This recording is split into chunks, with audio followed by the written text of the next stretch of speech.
Dan Fazio, welcome to the GI Jobs Success After Service series. Today we're speaking with Bret Hyla, a Marine Corps veteran who now works in cybersecurity for Leidos. Welcome, Bret.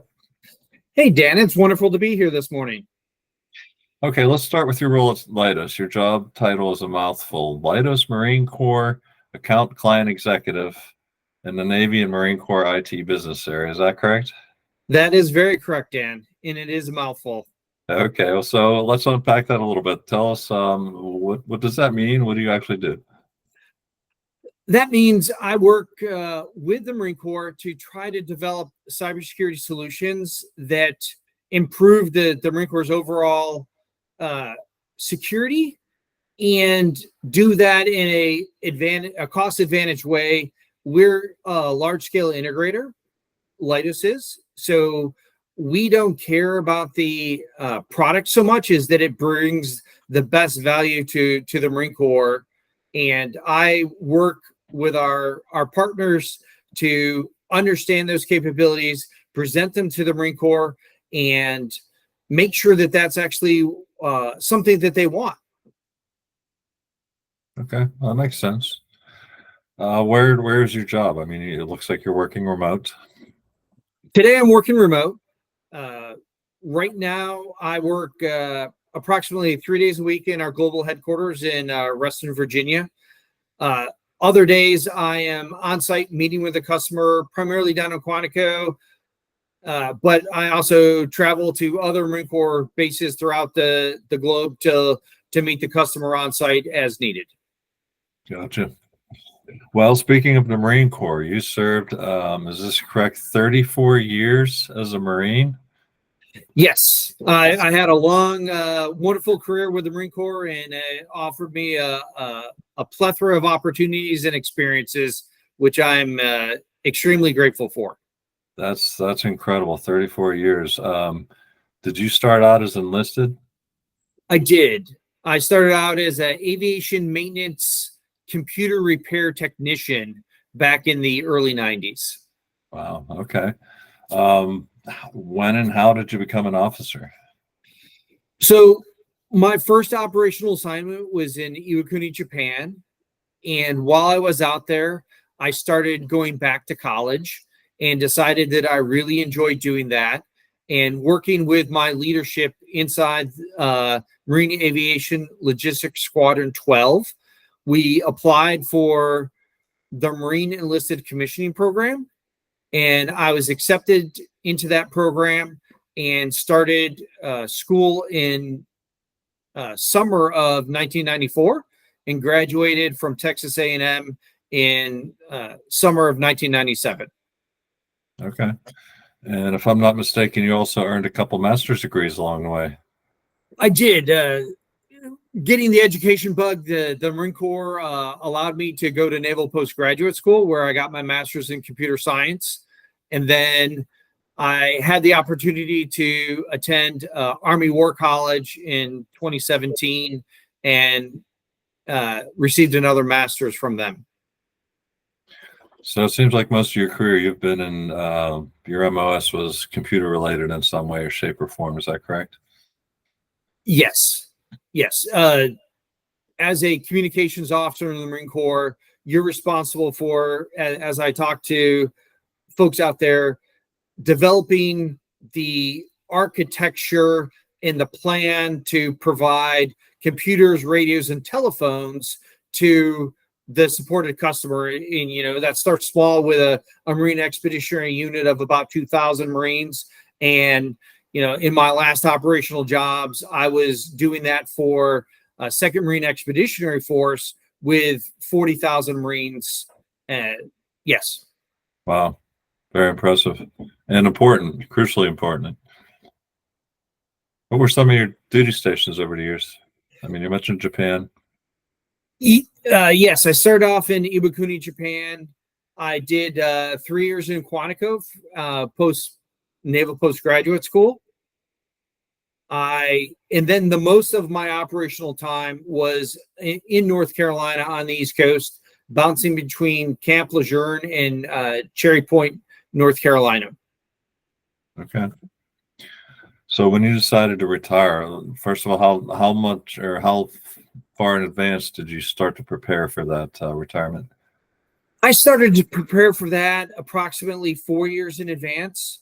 Okay. Talking to my mentors who had gone before me, they're like, this is something that you only do once and you want to do it right. And fortunately, they afforded me the opportunity to go to our transition assistance program. And by doing that, I understood what was going to be expected of me and started refining and building my network, reaching out to my mentors who had gone into industry ahead of me to better prepare myself. Okay. What was your exit plan? What did you want to do, and what was your biggest concern in transitioning out? I knew I wanted to continue to support the DoD and support America, and continue to keep America as a superpower. My service to the country doesn't end just because I needed to hang up the uniform.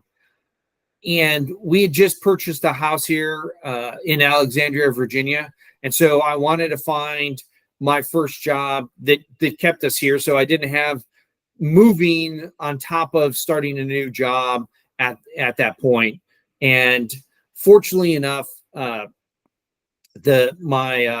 boss has allowed me to do the Hiring Our Heroes program out of Mhm. Skillbridge, which was a fantastic transition program for me.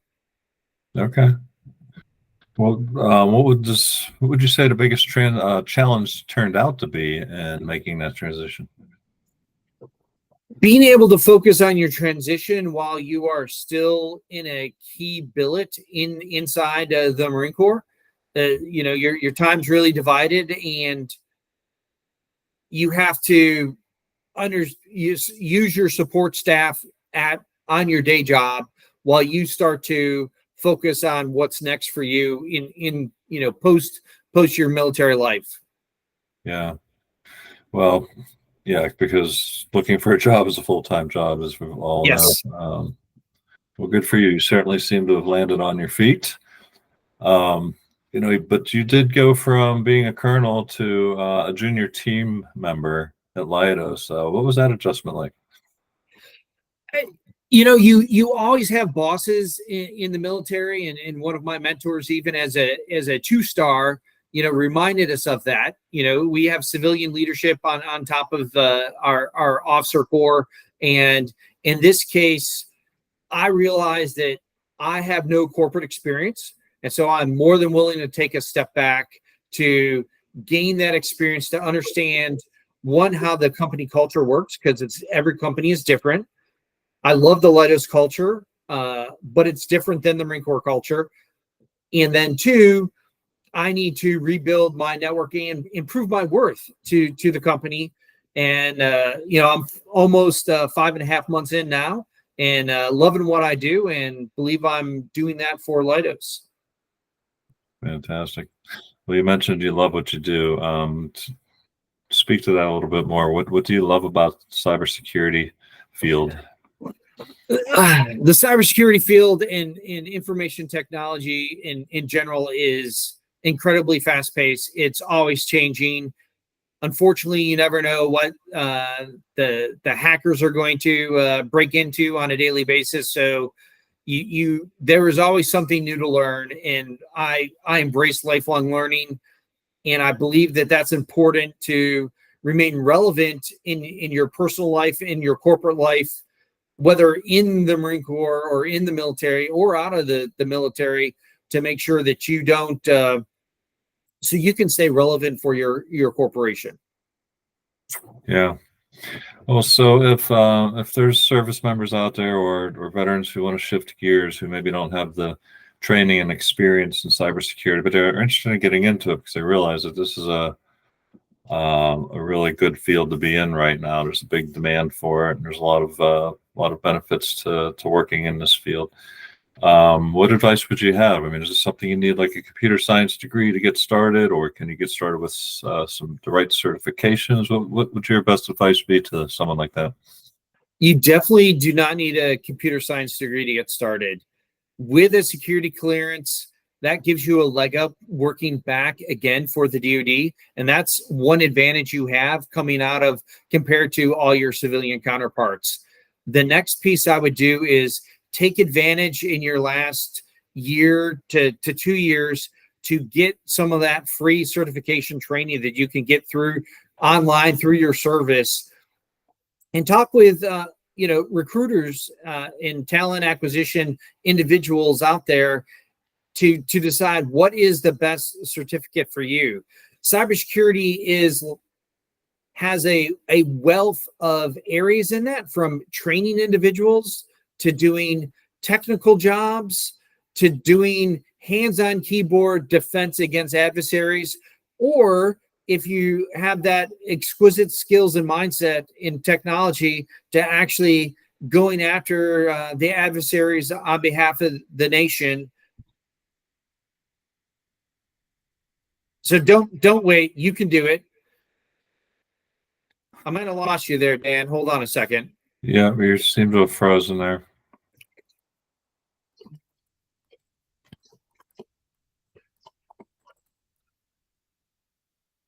There you are. Okay.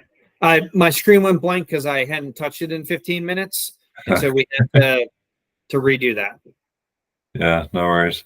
Well, that was really good advice. You're about halfway through, perhaps. Do you want to repeat that again? If Sure. Could you ask the question and then we could start from there again? Sure. So, what advice would you have for a service member or a veteran who wants to shift gears and get into cybersecurity, who might not have the background, training, and experience for that field? Do they need to go to college and get a 4-year degree, a computer science degree?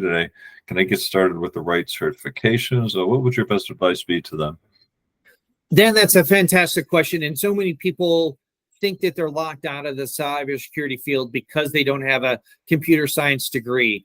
That is not at all required to get started in cybersecurity. The benefit that most of our DoD individuals have is they have a clearance. And if you're willing to work and continue to support the government, your clearance gives you a leg up against all your civilian counterparts. Secondly, you'd be stunned at how much of your skill sets actually apply to the wide range of jobs required in the cybersecurity field, all the way from training individuals to writing proper security manuals and instruction on how to do that, all the way to, let's say you're a law enforcement background. That investigative work directly applies over to someone attacking to try to figure out what happened to on their computer. So don't think that you can't do it.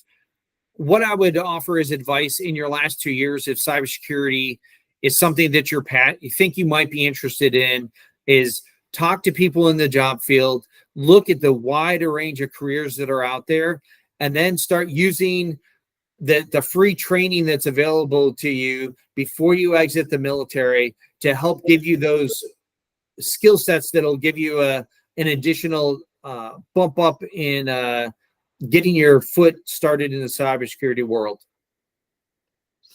Well, that's really good advice. Thank you so much. Is there anything else you'd like to add that we haven't covered? Dan, Leidos is a fantastic company. We have 47,000 people. We're looking to grow every single day. And I love the corporate culture here. Part of their corporate values are integrity and commitment.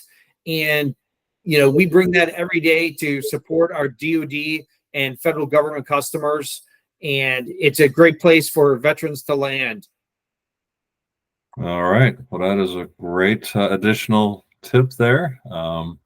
If somebody's interested in exploring career opportunities at Leidos, so where do they go? Just to go to the website and you start at Leidos.com, and there's a career drop-down link, and you'll see we have approximately 2,000 open positions across the world, and you can filter from there to see what is your fit in your location. Fantastic. Well, Bret, thank you so much for joining us today. We really appreciate hearing your story and you sharing your best advice with our audiences. Dan, thank you for the opportunity to share my story, and have a wonderful day. You too.